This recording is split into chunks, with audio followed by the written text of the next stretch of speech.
Tutup. Kita akan membahasnya bersama analis Reswara Gian Investa. IHSG akhir pekan ditutup anjlok 2% ke level 6.500. Untuk membahas bagaimana arah IHSG, kita telah bersama Kiswoyo Adijo, Head of Investment Reswara Gian Investa. Ya, terima kasih Pak Kiswoyo sudah bergabung di Closing Market. Ini kita lihat hari ini IHSG terkoreksi cukup dalam 2% ke level 6.560. Ini dari analisa Anda secara teknikal dan juga fundamental, kira-kira seperti apa kinerja IHSG kita hari ini?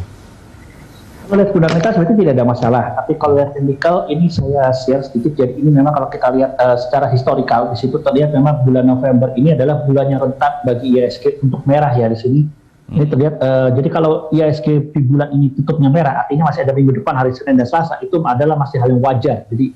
Jadi jangan takut, tapi Desember itu selalu hijau. Jadi kalau kita lihat 20 tahun terakhir itu hanya ada satu merah, tapi itu bulan kedua, tahun kedua dari yang lalu-lalu yang jauh di bawah sini lah gitu. Itu pertama gambaran soal statistik IHSG. Terus kalau kita lihat lagi soal kondisi grafiknya IHSG, di situ sudah terlihat bahwa level psikologis IHSG itu adalah berikutnya di bawahnya adalah 6.500. Jadi saat ini masih menjadi tahanan untuk hari ini. Tapi setelah level di bawahnya lagi adalah level 6.000. Jadi ini adalah koreksi yang memang kita tunggu dan memang hari ini cukup dalam banget. Tapi kalau misalnya saya lihat koreksi berikutnya adalah mungkin ke area sini. Jadi setelah 6.500 ini jebol, kalau misalnya minggu depan hari Senin jebol, artinya di bawah 6.500. Level bawahnya adalah 6390, setelah itu terakhir mungkin akan area 6260 lah. Kalaupun kebablasan artinya remnya belum, ya mungkin akan sekalian tutup gap di area 6160-an gitu. Jadi ini memang IHSG kalau turun itu adalah hal yang wajar dan koreksi yang wajar dan normal menurut saya. Jadi nggak usah takut. Jadi memang ini sudah sesuai prediksi kami juga bahwa sebetulnya November ini harusnya merah. Cuma kok nggak merah-merah, akhirnya baru menjelang akhir November ini ada merah lebih dalam. Sejak minggu depan kalau hari Senin dan Selasa masih merah itu hal yang wajar. Karena kan kita tahu bahwa closingnya IHSG untuk bulan November ini adalah di hari Selasa gitu kan. Jadi itu masih hal yang wajar menurut kami sebetulnya. Oke, secara teknikal ini hal yang wajar. Tapi secara fundamental tadi tidak terlalu besar dampaknya atau seperti apa? Tidak ada pengaruh ya, karena memang kalau kita bicara mungkin beritanya yang saya baca ada bilang ada varian baru, tapi itu masih jauh. Itu juga yang terdeteksi baru masih di bawah 10 orang kan, yang ada di Hong Kong sama di Afrika kan. Itu juga masih di bawah 10 orang. Ada juga wacana jadi terlalu berlebihan. Beberapa negara di Eropa yang akan melakukan lockdown begitu, apakah ini tidak berpengaruh terhadap kinerja IHSG? Itu sebetulnya kan berita sudah muncul dari awal bulan, tapi tidak ada pengaruh. Jadi saya rasa itu mungkin kita harus sentimen itu harus kita reduce atau kita kurangi bahwa itu pengaruhnya tidak ada. Terus juga kalau misalnya soal penguncian di akhir tahun ini, pemerintah kan katanya bukan ada pengetatan lagi ya, antara tanggal 24 itu sampai tanggal 2 Januari, artinya untuk mencegah gelombang ketiga. Keinginan pemerintah kan seperti itu rencananya. Jadi akan ada PPKM dinaikin lagi ke level 3 gitu kan, seluruh Indonesia. Ya itu pun saya rasa harusnya tidak akan perlu ditakuti ya, karena saya rasa itu hanya seminggu dan juga itu aktivitas masih boleh. Artinya aktivitas di setempat itu bisnis semua masih bisa jalan kok. Jadi untuk ekonomi juga saya rasa pukulannya tidak terlalu dalam. Jadi saya bilang ini juga bukan sentimen negatif gitu. Jadi memang ya beritanya saya bingung, saya sudah mencari dari pagi juga tidak ada sih yang menguatkan ini. Mungkin kalau dari Amerika mungkin ada bahwa, tapi ini juga sebetulnya kontradiktif. Kenapa? Karena memang Amerika kan angka penganggurannya turun. Angka pengangguran turun sebetulnya baik untuk ekonomi. Tapi memang di sana orang Amerika mungkin karena sudah terlalu malas, artinya mereka sudah menganggap sudah dimanja dengan adanya cetak duit terus. Gitu ya, kerja di mereka rumah, gitu. Betul, bukan hanya itu Mas, tapi juga soal cetak duitnya. Jadi kan ini ke depan cetak duit terus. Tapi kalau misalnya ekonominya turun, ekonominya menguat, otomatis cetak duitnya akan dikurangi. Nah, ketika cetak duit dikurangin, ya sampai akhirnya berhenti, itu yang ditakuti oleh orang-orang. Tapi sebetulnya kan cetak duit berhenti, akan dikurangi bertahap sampai akhir tahun depan berhenti. Tapi kan tandanya ekonominya pulih. Kok ekonomi pulih harusnya bagus untuk semua gitu. Tapi entah kenapa awal-awal ini pasti disikapi dulu negatif ya, karena investor dari sana manja juga, karena udah kebiasaan menerima banjir likuiditas lah begitu. Jadi ketika dikurangin aja pun mereka goyang lah gitu. Tapi itu saya rasa masih jauh sentimen itu juga. Itu mungkin yang paling dekat sih. Gitu. Ya, Pak Kiswoyo, dari data yang tadi Anda perlihatkan di layar tadi, di bulan Desember Anda yakin, Anda proyeksikan IHSG akan kembali hijau begitu? Apa ini katalis positifnya yang akan di closingnya? Gimana? Jadi di closing IHSG akhir tahun, itu akhir bulan depan Desember, itu biasanya IHSG selalu hijau. Jadi mungkin IHSG masih akan merah antara Senin dan Selasa, dan Rabu openingnya mungkin bisa jadi merah, tapi Yang pasti kalau opening hari Rebu itu kan tanggal 1 Desember ya. Jadi tanggal 1 Desember kita lihat opening IHSG itu di level berapa. Artinya closing IHSG di akhir tahun, di akhir bulan Desember biasanya lebih tinggi dari opening di awal tahun tersebut gitu. Tapi bagaimana dengan Jadi potensi window dressing Pak Kiswoyo di awal Desember? Window dressing itu sebenarnya terjadinya kemarin. Ini IHSG kita sudah naik ke tahun kebut ya. Kemarin sempat high-nya 6750-an lebih kan. Pada target kita kan akhir tahun hanya 6.800. Jadi saya rasa ini sebetulnya koreksi yang wajar. Sehingga mungkin nanti harapan akhir tahun bisa ada angka level 6.800. Ya saya tahu ada banyak sih sebagai orang mulai optimis menaikkan produk prediksi akhir tahun mereka IHSG mencapai level 7.000, ada yang 7.200. Cuma saya selalu menegaskan dari awal tahun saya tidak berubah target, saya masih tetap hanya hanya ada di angka level 6.800 ya. Kalau bisa lebih itu namanya bonus lah menurut saya. Memang itu kemarin sudah hampir tercapai, saya juga kaget kok 6.750 sudah terjadi di bulan November gitu ya. Ini masih ada 1 bulan lagi. Yang saya takut adalah koreksi dalam dulu gitu loh. Ya, dan akhirnya terjadi kan di akhir tahun kan ada spending yang dilakukan oleh masyarakat untuk liburan, untuk menghabiskan waktu di pergantian tahun begitu. Ini apakah tidak terlalu berdampak dengan kinerja IHSG? Itu malah bagus karena kita bagi juga pertumbuhan ekonomi kita itu disokong 60% oleh konsumsi domestik kita, sehingga ketika konsumsinya gede pada saat-saat libur itu akan menaikkan pertumbuhan ekonomi kita. Memang puncak konsumsi kita tuh dalam setahun itu di Indonesia ada 2. Yang pertama Lebaran, yang kedua ini libur Natal Tahun Baru. Jadi memang dengan spending besar-besar ini otomatis nanti pertumbuhan ekonomi Indonesia tahun ini akan dikira-kira pakai konsumsinya masyarakat di akhir tahun ini sebetulnya. Nah itu sebetulnya sentimen bagus buat IHSG. Oke, katalis positifnya. Cuma masalahnya kan ini akan dibatasi juga begitu. Dibatasi, tapi saya rasa nggak akan pengetatan. Jadi yang saya dengar sudah dikeluarkan oleh pemerintah juga itu mall tetap boleh operasional, cuma mungkin batasnya mungkin tidak sampai jam 9 malam, akan mungkin sampai jam 6 sore atau jam 7 malam. Mungkin kita nggak bisa keluar kota, tapi yang di Jakarta tetap boleh, di Jabodetabek, mungkin Bandung ke Jakarta nggak boleh, atau Jakarta ke arah Surabaya atau ke arah Jawa nggak boleh gitu kan.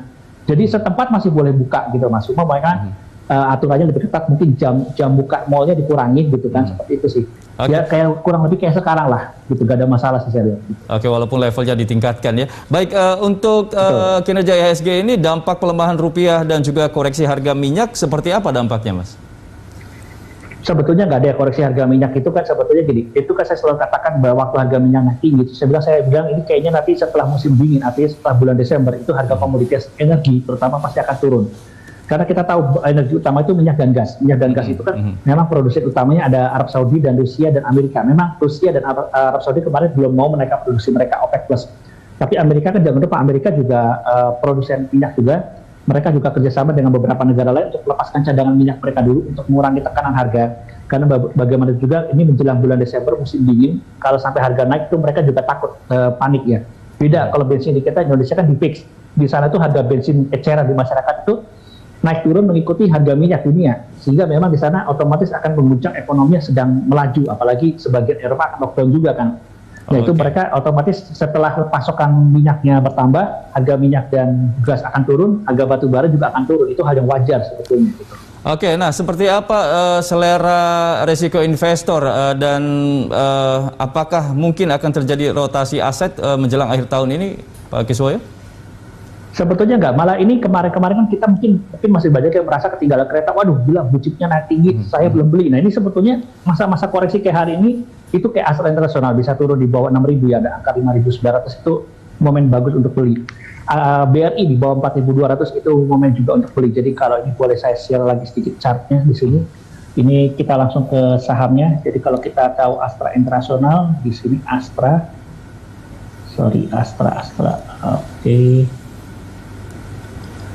Nah, ini sebetulnya Astra Internasional di level 6.100, tapi kan sudah ada support, tapi kayak tadi sempat ada angka 59 ya, 5.900, itu bawahnya lagi adalah 5.950, jadi artinya kalau sampai Senin, Selasa atau Rabu ada penurunan lagi pun, dia ke arah 5.950 sampai ke 5.800, ya terakhir ke arah 5.600 untuk Astra. Terus untuk kita beralih ke ini Bank Rakyat Indonesia, BRI, jadi level 4160 ini adalah level support ya. Bawahnya lagi ada level sekitar 4100 dan 4030.